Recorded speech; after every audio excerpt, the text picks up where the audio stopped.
So, all right, so there was a thin black clip-on tie worn by D.B. Cooper that was recovered in Reno, Nevada when the skyjacked airliner landed, ostensibly to refuel to head down to Mexico. The tie was manufactured by a company called Remington Apparel in North Carolina between 1962 and 1964, and these dates are important. All these things line up, so it's important to keep that in mind, the date. The tie was sold exclusively at J.C. Penney's, and this was between 1962 and 1965. And the reason why I say 1965 is because I know that the last year the tie could have been manufactured was 64, so presumably they didn't have a stock that was any greater than 1 year. So I'm assuming that the tie was sold no later than 1965. They did continue to manufacture the tie, but there were differences. I can point to this tie specifically and isolate that time period.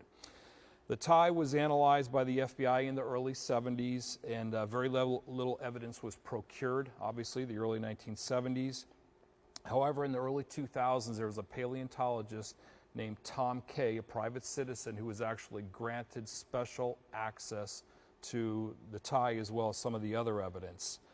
And the tie was held in FBI custody during this period of special access. What Tom Kay did is he applied sticky stubs to the tie, and what they are basically these things here. These are sticky stubs. They're little stubs, and you pull them off. There's a little sticky, I guess, wrap on the end of it, and you just literally affix it to the tie. And you pull the sticky stub off, and it pulls particles and things off of the tie. By the way, this is exactly what D.B. Cooper's tie looked like. This is not the tie, but this is precisely what the mother-of-pearl tie clip looked like, and this is the size of the tie to give you an idea. So those sticky stubs were applied to the tie in various locations. The complete tie was not sticky stubs. So in other words, there were certainly parts of the tie that nothing was taken from, nothing was analyzed as far as particles are concerned. Tom Kay's research, after he pulled these sticky stubs off, he analyzed the particles under an electron microscope. He discovered titanium, stainless steel, aluminum, and several other particles on the tie, which was obviously reported in the early 2000s. Now in 2017, importantly, these carbon sticky stubs, the ones that Tom Kay had, were submitted to McCrone Labs in Chicago. These guys are world famous, well-known experts with respect to this type of thing. And they put these sticky stubs under an electron microscope for the purpose of seeing what else could be found on the tie. And they discovered something north of 100,000 particles on the tie. Importantly, there was a comprehensive list of these particles put together, and they were analyzed, or they were placed in an Excel spreadsheet. And this list of particles not only listed the particles, but also provided the chemical signature for the particles found on the tie. And again, north of 100,000 particles. What I started to do about a year ago, was actually go through these 100,000 particles. Specifically, I was looking for something that stuck out. I call it something tantamount to commercial DNA. Again, just as human DNA points to a specific person, specific individual, my thought was perhaps I could find something that was one of a kind that pointed to a specific company, because obviously these particles came from somewhere. And I found it.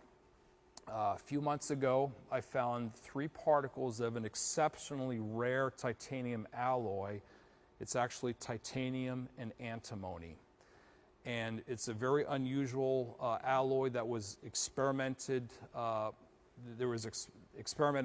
in the 50s and 60s, and basically was of no use to the aerospace sector or apparently anything else, and it was abandoned. But importantly, there were a couple of patents associated with this alloy, one from the early 50s and one from the mid 60s, 1965. Now, why that's important is because D.B. Cooper obviously had 3 of these particles on his tie, and it does appear that there is no place in the world that he could have picked up these 3 particles outside of the company where these particles were experimented with. And the company where these particles were experimented with was the company that was named on these patents, which was called Remcrew Titanium. Remcrew Titanium existed in the 50s. It was a company that was owned partly by Remington Arms and Crucible Steel. That's where you come up with the name Remcrew. Then in around 1958, Crucible Steel bought out Remington's portion, and it became known as Crucible Steel.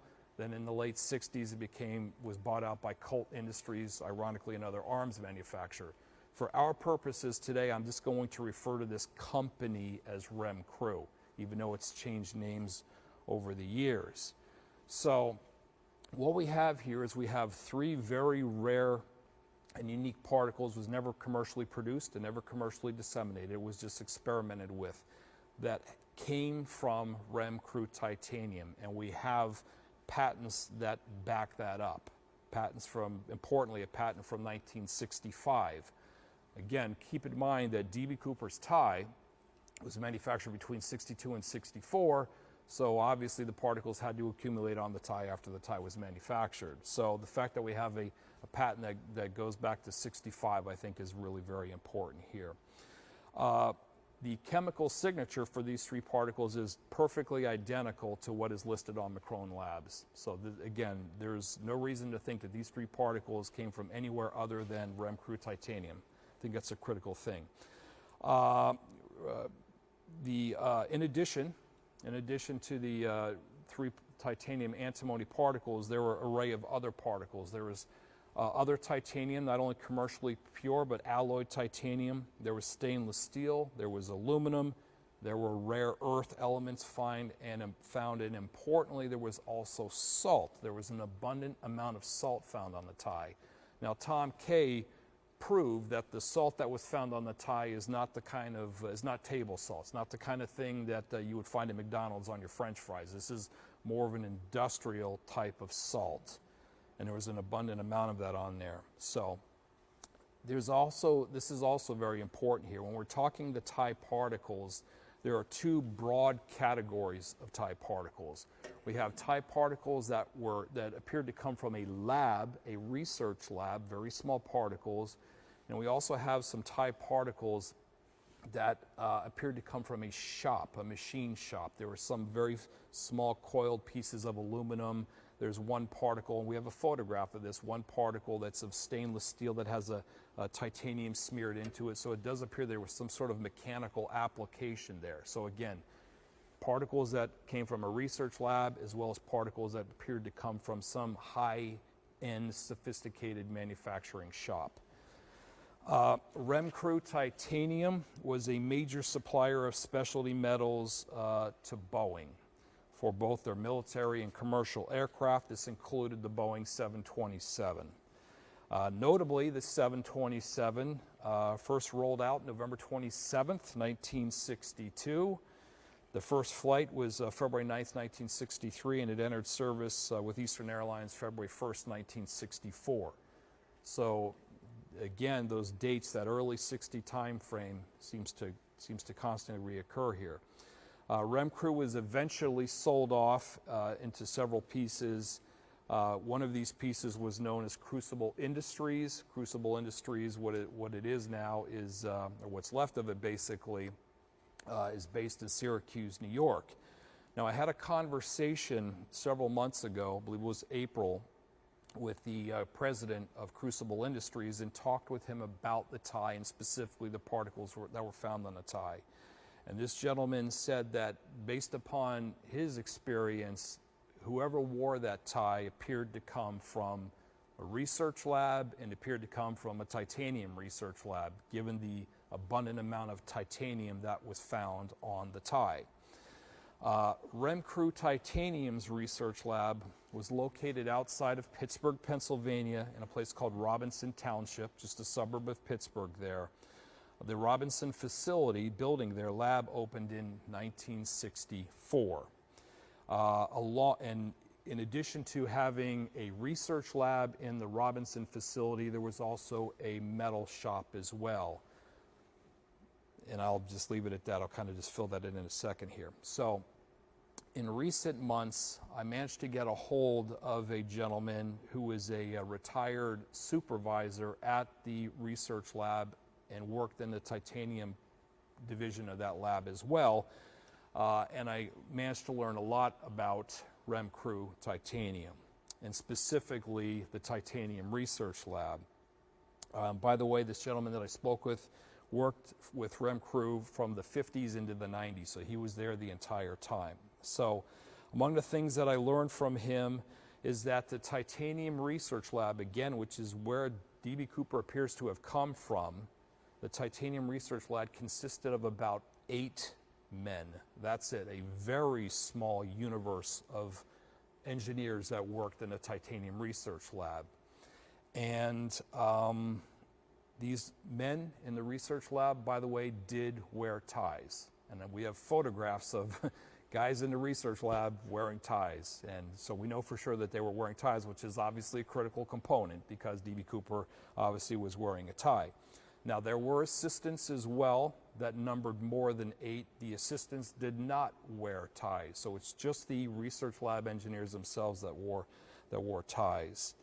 I learned that the engineers would research and regularly experiment with several alloys, and that they would often work between the lab and the shop.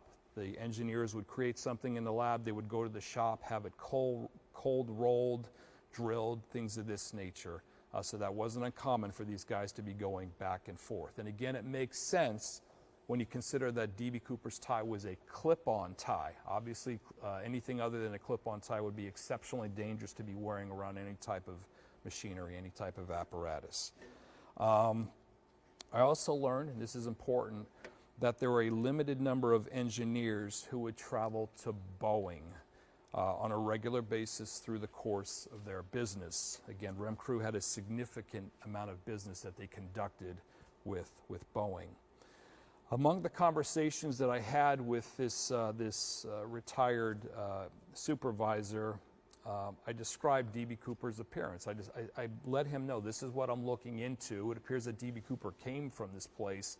This is who D.B. Cooper is based upon the witness descriptions. And focusing on the flight attendants and one of the ticket agents, these are the people who really paid attention to D.B. Cooper. A couple of the important things is that we know that D.B. Cooper is somewhere in the 45 to 50 year age range. We know that the guy was about 6 foot, 6'1", actually pretty tall for somebody of that era. I actually dove into the statistics here and learned that American men that were born in that 1920 time frame, only 10% were 6 foot or 6'1". So we're looking for somebody who's a little on the tall side for that age. Upon describing these characteristics, explaining who D.B. Cooper was based upon the information here, this supervisor said that it sounds like you're talking about Vince Peterson. Vince Peterson is the gentleman behind me here. And that's the first time I heard of the name Vince Peterson. So at that point, I became immediately intrigued, obviously, because we're dealing with a very small universe of people. Again, we're talking about 8 guys. That's it. And so I started digging into Mr. Peterson's background. Mr. Peterson was originally from New York State, served in the Merchant Marines during World War II, later moved to Washington, D.C., where he met his wife, who ironically happened to work for the FBI. Obviously, she was not an agent. They didn't have female agents back at that time, but she worked for the FBI. The family moved to Midland, Pennsylvania, which is where REM crew was headquartered in the 1950s. And Mr. Peterson began working for REM crew Titanium at that time. In 1964, again, there's that 1964 date popping up again, Mr. Peterson and his family moved to the suburbs of Pittsburgh, where he started working at the REM crew research lab. And again, the research lab there opened in 1964. Mr. Peterson worked on titanium and other metals, but his specialty, what he was kind of known for, was working on titanium. And I have some photographs of his coworker. His coworkers gave him sort of a specialty item that listed all the various titanium patents and things that he was involved with during his years there. Additionally, and I think very importantly, Mr. Peterson studied the effects of salt on titanium, specifically the corrosive aspects of salt on titanium, and he actually wrote pretty extensively about this. Why this is important, again, obviously, is because there was a fair amount of salt found on the tie. So finding academic papers attributed to Mr. Peterson is, I consider, intriguing, because obviously he was looking into this. Now, I had openly speculated in the past that perhaps the salt was indicative of somebody who lived and worked in a cold weather climate, a place where they applied salt in the wintertime, melt the ice, that type of thing. But this seems like a very plausible explanation for the salt on the tie as well. In 1971, the entire aerospace sector experienced a significant downfall. This included Western Pennsylvania, the specialty metals and steel industry. There were literally tens of thousands of workers who were laid off or idled during this period of time. This is well documented, and this started in the spring of 1971, and about a year later, as 1972, the summer of 72 approached, things started to turn around in the metals industry.